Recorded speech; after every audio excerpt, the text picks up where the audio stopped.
This week at work, I want to tackle a very interesting issue that keeps on coming up, and it will, and such is the nature of the issue itself, and that is, who's the audience that you serve? Now, there's a particular business we visited recently that's looking to launch a new product, a relatively new product, quite an innovative product, into an audience that would be best found in TikTok, very specifically. So what they did is they employed an agency that understands TikTok well, and the agency put down a engagement approach through TikTok, which includes running some adverts, creating some content, and working with TikTok influencers. And the structure itself is pretty well articulated, and on the face of it seems useful, seems reasonable. And what this company is about to do is pour money into this approach.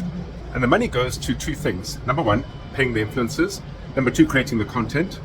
Number three, paying for the adverts. And number four, of course, the retainer for the agency. I then asked a very simple question. What problem does your product solve? And for who? The answer to what problem the product solves spoke to the features, attributes, and benefits of the product itself. In this particular case, it is arguably a health product that offers certain benefits and features to either your alertness, your energy levels, sleep patterns, etc. and so forth. Now, really, that can apply to anyone and everyone.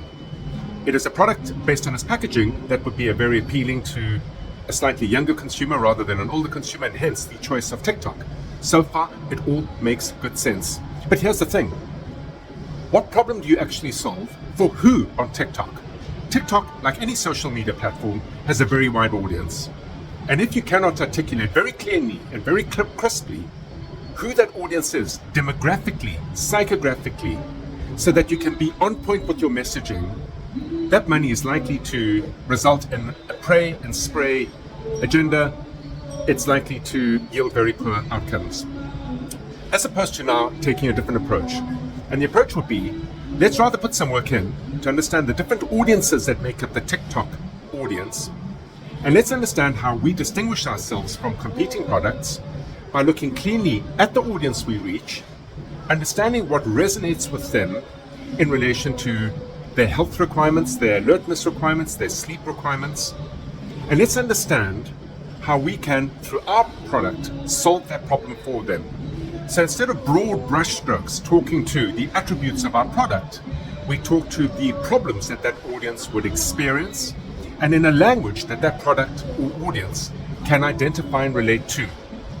Because here's the thing, to the extent that you can get your marketing media to reach the audience that you serve well, have that audience feel understood before they care to understand what you have to offer, the likelihood of getting a return on investment on any marketing effort is massively increased.